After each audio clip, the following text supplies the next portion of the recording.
When you think about the moments you've been the most frustrated, most angry, or most bothered, almost every single one of them has one thing in common. It wasn't actually about you. It was about what someone else said, did, or failed to do. And here's where the problem starts. The natural instinct is to want to control that person. You want them to apologize, to stop doing the thing that irritates you, to act how you believe they should act. But the more you chase that, the more powerless you feel, because people will never move in perfect rhythm with your expectations. The moment you start basing your peace on their behavior, you've already handed over control of your emotions. The real power is in flipping that script. Instead of obsessing over what someone else does, shift focus to what you do in response. That's the one part of the equation that belongs entirely to you. You can't control their tone, but you can control how much you let it sink in. You can't control their attitude, but you can control whether you match it or stay grounded. Think of it like a thermostat versus a thermometer. A thermometer reacts to the environment. If it's hot, it rises. If it's cold, it drops. But a thermostat sets the temperature. It doesn't just react, it regulates. And every single time someone tests your patience, you have the choice to either be the thermometer or the thermostat. What gets most people stuck is the belief that a strong response has to be loud, defensive, or forceful. But the truth is, your strongest response might just be a calm pause. That moment of hesitation before you react, that's your power zone. It's the space where you decide if their words deserve your energy, if their actions actually need your attention, or if you're better off letting it roll off your shoulders. The pause doesn't make you passive, it makes you precise, because now you're responding by choice, not by impulse. And when you respond by choice, you stay in control no matter how chaotic the other person is. Think about the last time someone tried to push your buttons. Maybe it was a family member bringing up something you didn't want to talk about, or a coworker being sarcastic. In that moment, you probably felt the heat rise inside you. That heat is the temptation to react, to clap back, to defend yourself, to match their energy. But if you can see that as your signal, not your sentence, everything changes. The signal is simply your body reminding you that your buttons are being pushed. The sentence is when you hand over your peace by reacting exactly how they wanted you to. Your job is to pause at the signal and remember that what they're doing is outside your control, but how you carry it afterward is completely yours. The best way to practice this control is to start small. Every day, there are dozens of little irritations. Someone cuts you off in traffic, your coffee order gets messed up, the internet runs slower than it should. These aren't life-changing, but they're opportunities to train yourself. Instead of snapping, sighing, or spiraling, take one breath and remind yourself, I can't control this person, I can't control this moment, but I can control how I walk through it. Over time, those small choices build into habits, and the more you practice, the easier it becomes to apply the same discipline in bigger, more heated situations. Another thing to remember is that control doesn't mean shutting down your feelings. You're human. You're going to feel frustration, irritation, maybe even anger at times. Control isn't about erasing those feelings. It's about managing what comes next. There's a big difference between feeling angry and being controlled by anger. The first is natural. The second is optional. When you allow yourself to acknowledge the feeling without acting on it, you've already won. You've proven that emotions are signals, not commands. You've proven that someone else's words or actions can't hijack your peace unless you open the door. And here's the bottom line. If you spend your life trying to control people, you will always be chasing. But if you spend your life mastering your responses, you'll always be leading. People will still say things you don't like. They'll still act in ways that test your patience. That doesn't stop. But what does change is your level of freedom, because now you're no longer waiting for the world to calm down before you feel calm. You're no longer waiting for someone else to act right before you feel right. Your peace is yours to keep because your response is yours to choose. Most people hear the word detachment and immediately think it means being cold, distant, or uncaring. But that's not what real detachment is. Real detachment is choosing not to let other people's actions or emotions control how you feel inside. It's the skill of staying calm even when everything around you feels tense. It's the decision to say, I don't need to jump into every fight, I don't need to carry every insult, and I don't need to take ownership of problems that aren't mine. That's not weakness, it's strength, because it takes more discipline to stay calm than it does to react. When you're detached in a healthy way, it doesn't mean you don't care about people. It means you care differently. You stop carrying their chaos as if it belongs to you. You stop letting their moods dictate your moods. Imagine someone throws a ball at you. You have two choices: catch it or let it drop. Most of us catch it without even thinking. We grab onto their frustration, their anger, their negativity, and suddenly it's ours. Detachment is the practice of letting the ball drop. You see it coming, you recognize it, but you don't pick it up. That's strength, because it means you're no longer letting someone else throw you off balance. One of the clearest examples of detachment is when someone tries to provoke you with an insult. The natural reaction is to defend yourself, argue back, or prove them wrong. But when you're truly detached, their words land differently. Instead of piercing your calm, they sound like background noise. You don't need to fight every insult because you've already decided that their opinion doesn't define you. That's where your strength shows. It takes almost no effort to react, but it takes incredible strength to hear something designed to hurt you and decide not to hand it any power. Detachment also gives you control in situations where emotions run high. Think about conflict at work or tension in your personal life. If you're fully invested in every word, every tone, every slight, you're going to be exhausted. But if you can step back and see the bigger picture, you gain perspective. Detachment allows you to look at the situation and say, this is about them, not about me. That shift in perspective keeps you from getting dragged into unnecessary drama. It lets you focus on solutions instead of reactions. And the more you practice it, the more you'll find yourself walking away from situations that once would have kept you up at night. It's important to remember that detachment is not avoidance. It's not pretending problems don't exist or ignoring people you care about. It's about approaching problems without being controlled by them. Think about a doctor in an emergency room. If they became emotionally overwhelmed every time they saw pain, they wouldn't be able to help anyone. They have to detach, not because they don't care, but because caring too much in the wrong way would make them ineffective. That's what healthy detachment looks like in everyday life. It's not coldness, it's clarity. It's choosing to engage from a place of strength, not from a place of chaos. When you practice detachment, you also start to notice how much lighter life feels. You stop carrying grudges that weigh you down. You stop replaying conversations in your head, trying to think of what you should have said. You stop needing everyone to approve of you before you feel okay. And here's the powerful part. People will notice. They'll see that they can't rattle you the way they used to. They'll see that you're calmer, harder to provoke, more centered. And that shift often changes how they interact with you because people stop trying to push buttons when they realize the buttons don't work anymore. The truth is, detachment is one of the most freeing skills you can ever learn because it means you're no longer chained to the way other people behave. You're no longer dragged up and down by their moods, their insults, or their bad days. Instead, you hold your ground. You keep your calm. You stay in control. That's why detachment isn't weakness, it's strength in disguise. It's the quiet power of knowing that no matter what storms are happening outside of you, the inside of you stays steady. When most people hear the word boundaries, they think of walls, distance, or shutting people out. But that's not what healthy boundaries are about. A boundary is not a punishment, it's protection. It's not about controlling someone else. It's about controlling how close their behavior can get to your peace. Think of it like having a fence around your house.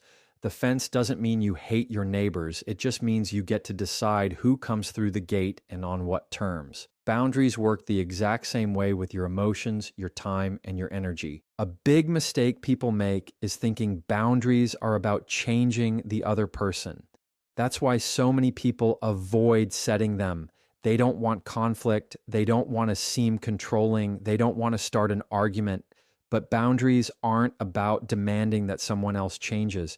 They're about you deciding what you will and won't tolerate, and then following through on that. You can't stop someone from being negative, rude, or disrespectful, but you can decide how much access they get to you when they act that way. That's where your power is, and that's how you protect your peace. The real strength of boundaries is that they give you clarity. Without them, you end up in constant frustration. You feel drained, taken advantage of, or resentful because you're letting people cross lines you've never drawn. But once you establish a boundary, everything becomes clearer. People know what's acceptable with you and what's not. And you know that if they cross it, you don't have to explode, argue, or defend yourself. You just act on the boundary you already set. That clarity keeps you calm because now you're not scrambling to figure out what to do in the heat of the moment. Here's the truth. Boundaries are not about pushing people away. They're about letting the right people come closer. Because when someone respects your boundaries, it shows you they value your peace, your time, and your well-being. And when someone refuses to respect them, it tells you just as much. Boundaries aren't just for the tough conversations. They're filters that reveal who is safe for your energy and who is not. That's why they're not punishments. They're safeguards. They keep the wrong behaviors out while protecting the right relationships inside. Think of how many situations could be handled differently if you had clear boundaries. A friend constantly shows up late and it leaves you feeling unimportant. Without boundaries, you keep saying, "It's fine," even though it's not. With boundaries, you calmly explain that your time matters, and if they can't respect that, you'll meet up less often, or take a coworker who dumps extra work on you. Without boundaries, you quietly resent them and burn out. With boundaries, you firmly say, "I don't have the capacity to take this on." Notice something important here. The boundary is never about controlling them. It's about controlling what you allow and how you respond. Another benefit of boundaries is that they free you from guilt. A lot of people think saying no makes them selfish or harsh, but the opposite is true. Clear boundaries actually make you healthier for the people around you, because when you protect your peace, you show up calmer, more present, and more grounded. When you're exhausted, resentful, or angry, nobody gets the best version of you. Boundaries ensure that when you give your time and energy, it's not out of obligation or resentment, it's out of choice. And choice is what makes your giving genuine instead of forced. So if you've ever felt bad about setting boundaries, remember this: boundaries are not punishments. They are not about making someone else feel small. They are about protecting your own well-being and keeping your peace intact. You don't need to apologize for protecting your peace. And you don't need to feel guilty for not allowing someone's behavior to drain you. Because at the end of the day, boundaries aren't about pushing people out. They're about keeping your peace in. When something frustrates you, the natural reaction is to see it as a direct attack on your peace. Someone cuts you off in traffic, someone makes a sarcastic comment, someone ignores your effort, and immediately you feel it rising in your chest. But here's where reframing comes in. Reframing is the ability to step back and ask yourself, what else could this mean?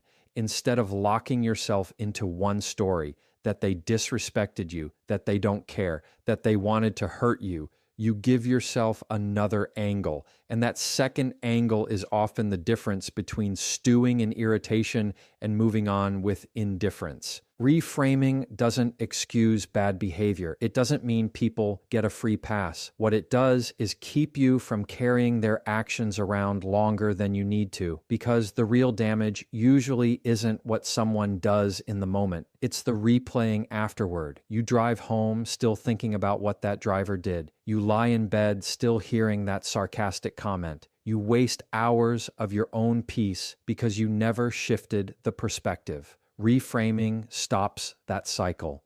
It's not about denying what happened, it's about deciding how much power you'll let it keep. One of the easiest ways to reframe is to assume that what someone does says more about them than it does about you.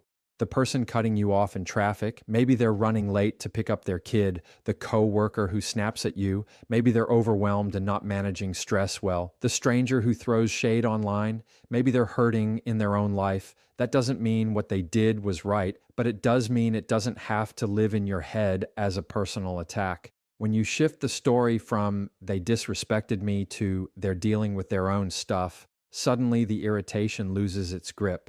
Reframing also works in bigger conflicts. Think about disagreements with family or friends. Without reframing, every word feels sharp. Every disagreement feels like betrayal.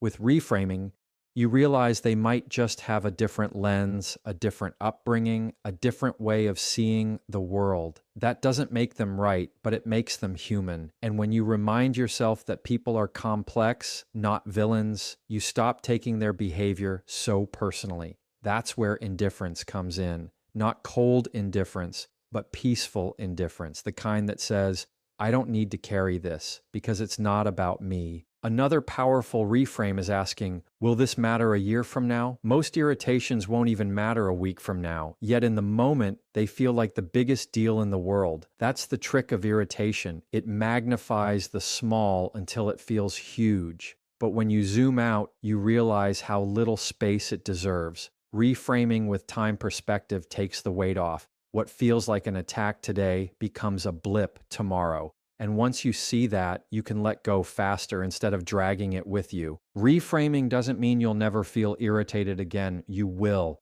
The key is how quickly you catch yourself. The moment you feel that spike of anger or annoyance, that's your signal to pause and ask, what else could this mean? Even if you don't know the full story, even if you're just giving someone the benefit of the doubt, you've already shifted. And that shift is where your power is. Because irritation thrives on a single narrative, the one that says you were wronged. Indifference grows when you remind yourself there's always another explanation. So the next time you feel that irritation building, don't just accept the first story your mind gives you. Challenge it, reframe it. Ask yourself if it's really about you or if it's just about them. Ask yourself if it will matter a year from now or if it'll be forgotten by tomorrow. That's how you turn irritation into indifference. Not by ignoring reality, but by choosing a perspective that protects your peace. Silence is one of the most underestimated forms of strength. Most people believe that winning an argument means having the sharpest comeback or proving the other person wrong on the spot. But the truth is, silence can do what words never will. It keeps you in control. When you refuse to be dragged into unnecessary conflict, you show more strength than the loudest response ever could. Silence doesn't mean weakness, it means discipline. It means you've decided your peace matters more than proving a point. And that's how you win an argument you never had to fight. Self-control is the partner to silence, because silence without control just feels like bottled up frustration. But when you practice genuine self-control, silence becomes a choice, not a forced reaction. You're not holding your tongue while boiling inside. You're calm enough that the urge to lash out doesn't own you anymore. That's where real victory lies. The ability to sit across from someone who's trying to provoke you and remain steady is power. It's showing that their chaos doesn't pull you out of character, and that steadiness often says more than any speech you could deliver. Think about the last heated moment you were in. Maybe someone accused you of something unfair, or maybe they twisted your words. Everything inside you wanted to jump in, correct them, explain yourself. But what happens when you do? You feed the fire, you hand them more fuel to keep it going. Silence is different. Silence starves the fire. It gives them nothing to grab onto, nothing to escalate, nothing to twist. It's not about ignoring them. It's about choosing not to give them free rent in your head or your energy. What makes silence so powerful is that it shifts the dynamic. Arguments are like a tug of war. One person pulls, the other pulls back, and the tension keeps building. But if one side simply lets go of the rope, the whole game ends. That's what silence does. It removes you from the tug of war entirely. The other person can keep pulling, but with no resistance, there's no competition left. And without competition, there's no argument. That's how you win without fighting, by refusing to play a game that drains you of your peace. Now, silence doesn't mean you avoid every conversation or swallow your needs. It means you choose your battles wisely. Not everything deserves a reaction. Not every comment needs an answer. Some things are better handled by action, not words. For example, someone keeps being disrespectful. Your silence may come with a boundary. You stop engaging. You limit your access. You protect your peace without debating it. That's not passive. That's decisive. Silence combined with action is one of the most effective forms of communication you have.